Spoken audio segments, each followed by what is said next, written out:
वो किस्से कहानियाँ जो आपको भूली बिसरी यादों में ले जाए, वो किस्से कहानियाँ जो आपको ये सोचने पर मजबूर करे कि क्या ऐसा भी हुआ था। वही लिए हाजिर है आपका हमसफर, आपका दोस्त निखिल, फुर्सत के रात दिन विद आरजे निखिल पॉडकास्ट में। और आज की जो किस्से कहानियाँ, पहले उसकी लिस्ट आपके सामने पेश किए देता हूँ। वही राजेश खन्ना साहब जो कि सुपरस्टार थे, जब उनका करियर ढलान पर था तो उन्होंने एक सेंसेशन क्रिएट करने की सोची। वो सेंसेशन क्या थी, कैसे उन्होंने क्रिएट की, इसके बारे में आपको मालूमात होगी। और उस म्यूज़िक डायरेक्टर के बारे में भी बताऊंगा जिन्होंने आर्मी इसीलिए ज्वाइन की थी ताकि वो पाई पाई जोड़कर बम्बई जाकर म्यूज़िक डायरेक्टर बन सकें। और साथ ही फिल्म आराधना जो कि ब्लॉकबस्टर फिल्म थी, वो डब्बे में बंद होने वाली थी। डायरेक्टर ने सोचा था कि इस फिल्म को नहीं बनाऊंगा, उसके पीछे का कारण भी आपको पता लगेगा।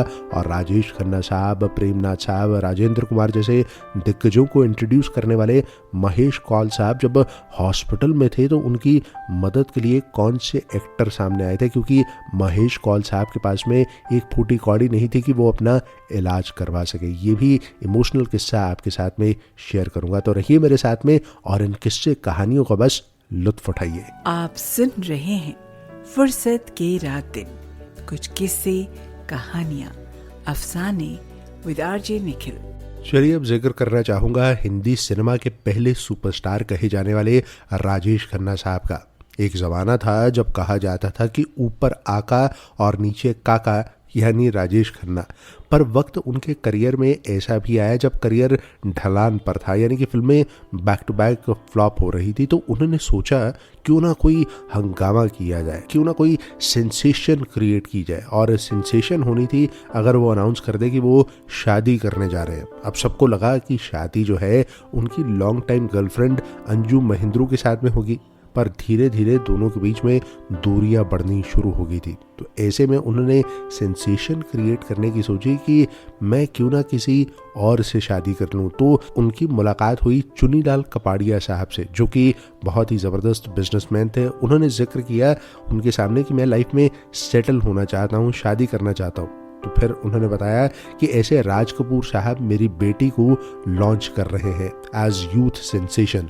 तो काका के दिमाग में आइडिया आया कि अगर राज कपूर साहब जिसको एज यूथ सेंसेशन लॉन्च कर रहे हैं, उनसे अगर मेरी शादी हो जाए तो सेंसेशन वाकई ही क्रिएट हो जाएगी। तो उन्होंने कॉल लगाया उस वक्त की मशहूर जर्नलिस्ट देवी को और कहा कि मैं तुम्हें एक सेंसेशनल खबर बताना चाहता हूँ। रात का वक्त था, देवी को लगा कि शायद मजाक कर रहे हैं। कहा कि मैं शादी करने वाला हूँ डिम्पल कपाड़िया से, चाहता हूँ कि ये खबर तुम नशर कर दो। अब वो हैरान होगी, सोचा कि सुबह तक भूल जाएंगे। दोबारा उन्होंने सुबह उन्हें कॉल किया, फिर राजेश खन्ना साहब ने यही बात कही कि बिल्कुल सच है कि मैं डिम्पल कपाड़िया से शादी करने वाला हूँ। और वाकई जब ये खबर छपी तो बहुतों के दिल टूटे भी थे। और बारात जो थी खास तौर पर अंजू महिंद्रू के घर के सामने से निकाली गई ताकि और सेंसेशन क्रिएट की जाए। पर चर्चा में ये खबर उस वक्त बहुत रही थी, लेकिन किस्मत फिर भी काका से रूठी रही।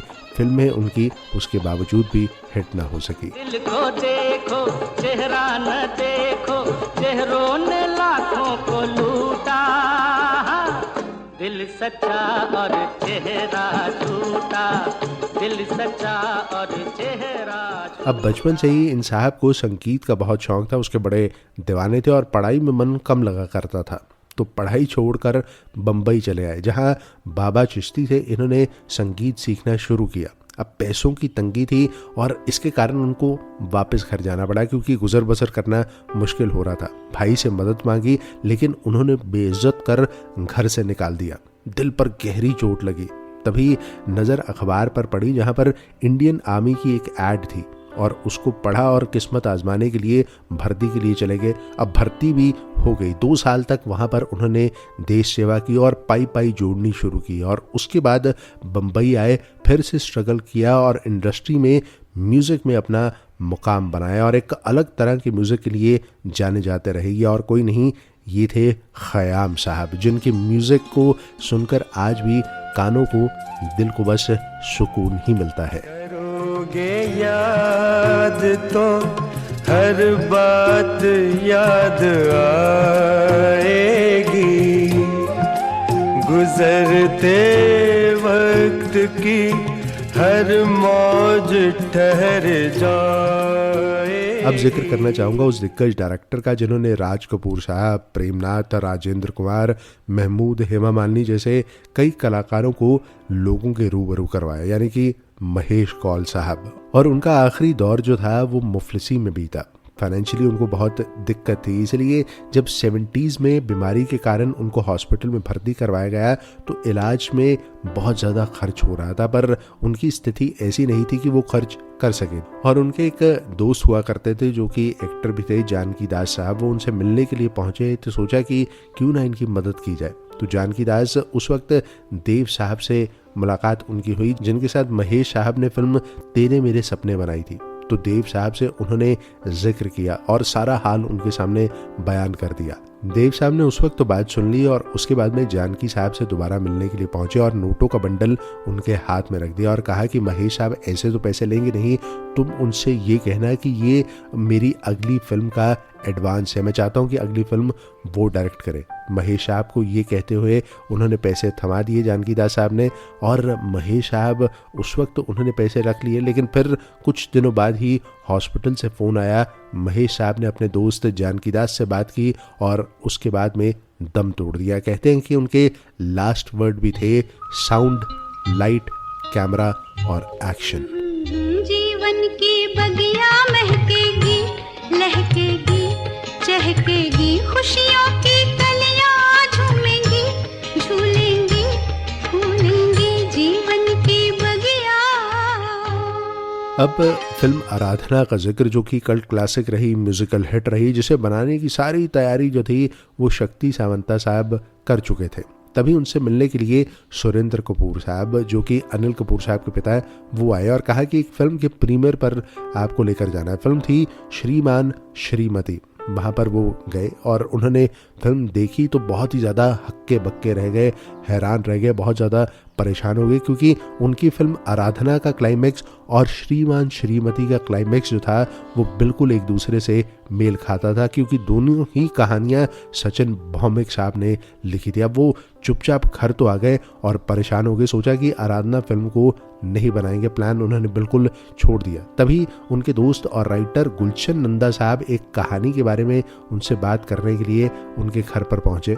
ऐसे में गुलशन नंदा साहब के सामने उन्होंने सारा हाल बयान कर दिया। तो उन्होंने आइडिया दिया है कि क्यों ना हम क्लाइमेक्स के बाद की जो स्टोरी है उसको चेंज कर दें और राजेश खन्ना साहब ही डबल रोल के रूप में सामने आ जाए। तो ये बात शक्ति सावंता साहब को जच गई। उन्होंने फिल्म को बनाने का सोचा और उसके बाद क्या हुआ, दैट इज हिस्ट्री। और गुलशन नंदा साहब जिस स्टोरी का जिक्र करने के लिए, जिसके बारे में बात करने के लिए उनके पास में आए थे, उस पर भी उन्होंने फिल्म बनाई और उस कहानी पर फिल्म बनी कटी पतंग। मस्तानी मदहोश किए जाए, मुझे डोर कोई खींचे तेरी ओर लिए जाए। चलिए हुजूर, आज के प्रोग्राम में इतना ही। प्रोग्राम के बारे में फीडबैक हो या फिर आज का जो कॉन्टेस्ट क्वेश्चन है जिसमें आपको ये बताना है 3 ऐसी फिल्मों का नाम बताइए जिसमें खयाम साहब का म्यूजिक रहा हो, आप मुझे ईमेल कर सकते हैं nikhil@merasangeet.com पर। मुझे आपके जवाबों का इंतज़ार रहेगा। फिलहाल के लिए इजाज़त, फिर होगी मुलाकात। शबा खैर।